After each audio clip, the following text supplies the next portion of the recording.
Halo semua, kembali lagi dengan Ardi FM. Baiklah, di sini saya baru aja nih kedatangan satu buah gadget lagi alias smartphone yang akan kita unboxing bersama-sama ya. Jadi langsung aja kita mulai untuk videonya. Oke, jadi adalah smartphone pengganti dari Poco F6 saya. Jadi Poco F6 kemarin itu udah dijual. Kemarin beli pas launching dan kemarin dijual laku 4,3 juta untuk yang 8/256 aja ya. Alasannya ya karena itu handphone ternyata cukup panas ya guys. Dan ini adalah penggantinya. Ini juga saya beli online dan langsung aja nih kita unboxing karena deket untuk saudara ya. Jadi pakai instan aja dan dikiriminnya seperti ini aja. Jadi kita langsung aja lihat nih. Untuk smartphone-nya itu apa sih? Oke. Pertama kita dapat casing. Oke, dapat casing lagi. Kemudian ini ada chargeran kabelnya. Oh, sudah diginiin makanya nggak ditaruh di dalam kotaknya lagi ya. Dan ini adalah smartphone-nya yaitu Poco F5 ya. Oke guys, jadi ini adalah pengganti dari Poco F6-nya yaitu Poco F5 ya. Alasannya kenapa ganti F5 karena mau nyobain juga sih, karena di channel ini belum ada Poco F5-nya, langsung loncat ke F6 dan kita akan tes ya apakah masih worth it banget nih di 2024, apakah mendingan F6 sekalian. Jadi langsung aja kita unboxing bareng-bareng ya. Nah di sini terlihat nih untuk Poco F6-nya itu dia yang black 8/256 GB. Ada juga yang 12/256 ya. Kalau di Poco F5 ini nggak ada yang storage-nya 512. Jadi cuman ada 256 tapi pilihan memorinya ada yang 8 atau 256. Oke, langsung aja kita buka. Di sini ada kotaknya. Ada SIM tray ejector. Oke, di sini ada casing bawaannya. Masih mulus banget, guys. Kayaknya nggak dipakai sama orang sebelumnya. Ini ada buku panduan, ada penggunaan, dan juga nih ada pembatas buku seperti biasa dari Poco supaya mereka mengingatkan kepada literasi ya kan, supaya kita rajin membaca. Kemudian di sini ada handphonenya, udah pakai tempered glass, dan di sini udah pakai garskin juga. Oke, kita singkirin dulu dikit. Kemudian di sini ada kepala chargernya yang berukuran 67 watt. Nah, kalau di F5 ini dia masih 67 watt ya, dan nggak ada apa-apa lagi. Oke, kita lanjut ke smartphone-nya dulu. Kita bahas dulu nih untuk belakangnya. Di sini untuk desainnya tuh nggak terlalu jauh ya sama F6. Bedanya F6 tuh untuk kameranya dia bulatannya lebih besar aja. Dan bagusnya F5 ini di sini dia masih ada lensa makro ya. Jadi di sini kamera utama ultra wide dan masih ada makronya. Kemudian di sini logo Poco-nya di sini. Jadi lebih bagus ya daripada F6 di sini. Itu sumpah aneh banget. Kemudian kita ke sisi sebelah sini. Di sini ada tombol volume atas, bawah, dan power ini sebagai fingerprint juga. Nah, kalau F5 ini fingerprintnya belum under display kayak F6 ya guys. Nah, itu juga kelebihan dari F6 tuh. Kemudian di bawah sini ada speaker, USB Type-C, mikrofon, dan SIM tray ejector. Kemudian di sini nggak ada apa-apa sebelah kiri. Dan di atas itu dia ada audio jack 3,5 mm. Jadi di F5 ini seri terakhir yang pakai audio jack. Kemudian di sini ada speaker, mikrofon, dan infrared. Untuk SIM-nya itu dia dual SIM only juga ya, kayak di F6. Dan langsung aja nih kita nyalain.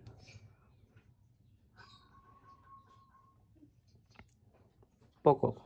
Seperti inilah ketika dinyalakan. Oke, nih sudah saya setting, sudah saya installin aplikasi, dan beberapa aplikasi benchmark juga sudah saya tes ya, supaya ketahuan dulu nih handphonenya normal apa enggak. Di sini kita ke tentang ponsel dulu. Nah, di sini dia Untuk sekarang itu di September itu dia sudah menggunakan HyperOS 1.6 dan sini ada pembaruan ke 1.7. Untuk storage-nya dia 256. Untuk keamanan patch-nya di bulan 7. Kalau yang versi barunya dia di bulan 8. Kemudian di sini juga untuk fingerprint-nya fast respon banget ya guys. Tuh. Kelebihan fingerprint di samping itu daripada di layar tuh dia jauh lebih cepat. Di sini saya sudah coba untuk installin Antutu dan sudah saya benchmark dan hasilnya itu di 1 juta ya untuk Antutu benchmark 10-nya. Untuk klaimnya dia di Antutu versi lama itu di 900.000 dan di versi 10 ini dia sudah tembus 1 juta. Memang lumayan jauh bedanya sama F6, tapi untuk performa dia juga tetap kenceng. Dan satu hari saya pakai itu SOT-nya jauh lebih baik ya dibandingkan F6. Dan untuk performanya juga mirip-mirip aja sih kalau untuk main game. Dan intinya sih F5 ini jauh lebih awet dan lebih adem sih untuk baterainya ya. Oke, di sini kita lanjut untuk UFS-nya. Untuk skornya di 76.516. Ini cukup jauh dari F6 karena dia masih menggunakan UFS 3.1 sedangkan di F6 dia sudah menggunakan UFS 4 ya. Untuk speed baca tulisnya jauh lebih cepat, tapi kalau untuk penggunaan sehari-hari saya nggak ngerasain ada bedanya juga sih. Kemudian untuk wildlife stress testnya di sini untuk stabilisasinya cukup bagus di 83,7%. Jadi di base loopnya itu di 5.800 dan lowestnya itu di 4.800, beda 1000. Nah, di sini ada kelihatan nih untuk grafiknya. Di sini cukup stabil ya, hanya di akhir aja dia cukup bergejolak tapi langsung stabil lagi, yang artinya untuk suhunya nggak sepanas itu dan untuk coolingnya juga dia cukup baik ya. Oke, selanjutnya untuk Geekbench 6-nya di sini untuk single core-nya di 1082 dan di multiscore-nya di 3824. Ini udah besar banget, jadi untuk kalian main game itu sudah sangat kenceng ya. Nah, di sini untuk average-nya itu dia kalau kalian menggunakan performance mode itu dia bisa sampai 1400 ya. Di sini untuk multicore-nya kalau kalian menggunakan performance mode dia bisa tembus sampai 4000. Jadi nggak kalah sih sama F6 untuk skor benchmarkingnya. Jadi lumayan. Kemudian di sini kita cek dulu ya. Nah, untuk nama perangkatnya itu Marble. Dia sudah menggunakan Android 14. Untuk CPU-nya dia menggunakan Snapdragon 7 Plus Gen 2. Nah, di sini untuk layarnya dia masih Full HD. Bedanya sama F6 itu di resolusi layarnya dia lebih tinggi di 1,5K. Tapi buat saya sih kalau handphone ukuran layar segini mendingan sih di Full HD Plus seperti ini aja. Karena lumayan lah kalau di 1,5K itu lumayan menguras baterai ya. Kemudian untuk kamera belakangnya bawaannya di 64 megapiksel. Untuk RAM-nya dia sudah LP5. Untuk RAM-nya dia sudah LPDDR5X dual channel dengan speed 3200. Kemudian untuk RAM-nya di 8GB internal 256 menggunakan UFS 3.1. Kemudian di sini terlihat juga untuk GPU-nya dia menggunakan Adreno 726. Untuk GPU-nya dia menggunakan Adreno 725. Kemudian untuk multi touch-nya dia support sampai 10 touch nih guys. Nah, jadi untuk gaming tuh sudah aman banget. Kemudian kamera depannya dia berukuran 16 megapiksel. Untuk kamera utamanya dia sudah support sampai 4K tapi masih 30 fps, sedangkan di F6 dia 60 fps untuk 4K-nya. Tapi dia sudah ada optical stabilizer alias ada OIS dan juga ada AIS-nya ya. Jadi untuk videonya cukup stabil. Untuk kamera depannya dia resolusinya di 16 megapiksel. Untuk videonya hanya support di Full HD 60 fps. Dia itu nggak ada autofocus, nggak ada juga optical stabilization, tapi dia ada AIS untuk stabilisasi video secara software. Untuk baterainya dia di 5000 mAh. Untuk kecepatan casnya itu di 67 watt maksimalnya. Untuk Android bawaannya itu dia 13 dan sudah ada update ke Android 14 sejak menggunakan HyperOS. Dan ya, untuk Wi-Fi-nya di sini juga sudah support Wi-Fi 6. Kemudian di sini ada NFC-nya, fingerprint di samping. Untuk 5G dia sudah support. Kemudian untuk sensor lengkap, dia sudah ada kompas, gyro hardware dan lain-lain. Kemudian di sini kita kan tes gaming dan juga tes kamera ya.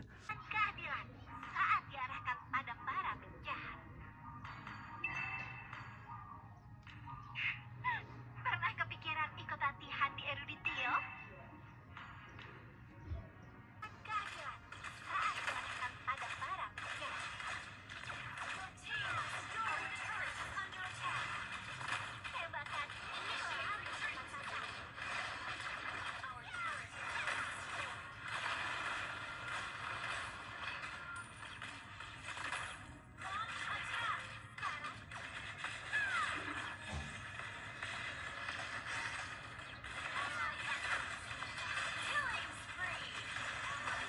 tepat sasaran.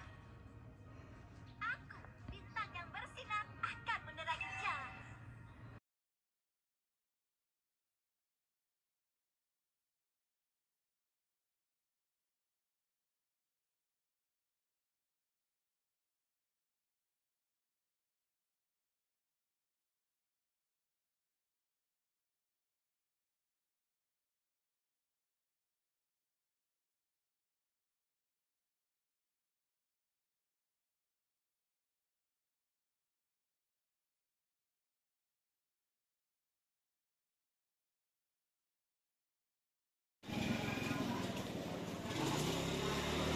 Dan ini adalah contoh perekaman dari kamera belakangnya dengan resolusi Full HD 60 fps ya.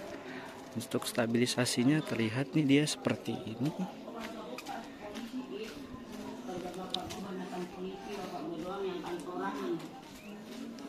Oke. Dan untuk HDR-nya juga bagus sih. Ini kita nge-shot awan kelihatan dengan jelas.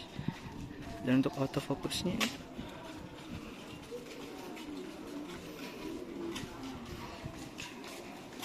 terlihat jelas sekali. Dan untuk kualitas dari mikrofonnya seperti ini ya. Oke, dan ini adalah contoh perekaman dari kamera ultra wide-nya. Dia maksimalnya cuman di Full HD 30 fps ya, jauh banget. Sedangkan kamera depan tadi bisa 60 fps dan untuk kamera utamanya dia bisa 4K 30 fps. Jadi sangat jomplang sekali untuk kualitas kamera ultrawide-nya. Tapi di sini dia ada fitur video stabilnya sih. Ini nggak dinyalain, tapi sudah terlihat stabil ya. Oke guys, jadi ini adalah contoh perekaman video kamera depan dari Poco F5 ya. Ini maksimal resolusinya di Full HD 60 fps. Untuk jaraknya dia nggak terlalu jauh, jadi tangan kita harus sedikit dijauhin. Di sini terlihat smooth ya karena 60 fps, dan untuk stabilisasinya ya seperti ini, dan untuk kualitas dari mikrofonnya seperti ini ya. Jadi apakah jelas? Dan untuk backlight masih bisa ditangkap ya. Jadi ya kalau ngelihat dari layar handphonenya sini sudah cukup bagus. Dan di sini kita tes lari. Oke. Halo guys, ini adalah contoh perekaman kamera belakang di Full HD 30 fps ya. Soalnya setting 60 fps tuh gelap banget karena ini sudah malam dan low light banget ya.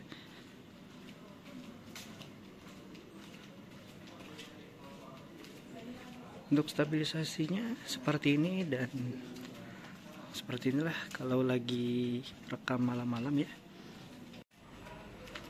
Dan ini contoh perekaman kamera depannya saat low light. Ini settingannya Full HD 30 fps aja sih. Jadi kalau di kondisi malam hari itu seperti ini untuk kualitas kamera depannya. Dia tetap kurangnya ini doang sih, kurang wide ya, jadi kita harus jauh banget supaya nangkep ininya. Dan ini kondisinya benar-benar cukup gelap ya, cuman ada lampu-lampu rumah orang doang, nggak seperti di kota. Oke, jadi seperti itulah video unboxing dan sedikit review tentang Poco F5 ini. Jadi menurut saya dari pengguna F6 yang sekarang menggunakan F5 sebagai daily drivernya, sebenarnya nggak downgrade amat ya. Menurut saya ini untuk penggunaan daily biasa jauh lebih enak daripada Poco F6 ya. Pertama itu karena baterainya sih yang jelas itu jauh lebih awet. Di sini saya penggunaan data itu saya sudah coba dari kemarin-kemarin, karena ini rekamnya di hari setelahnya. Jadi penggunaan full data itu bisa sampai 7,5 jam.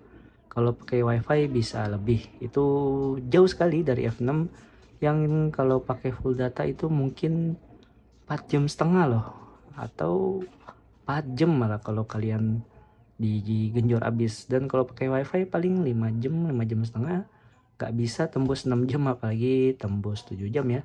Tapi emang kalau F6 itu untuk ngecasnya jauh lebih cepat di 90 watt.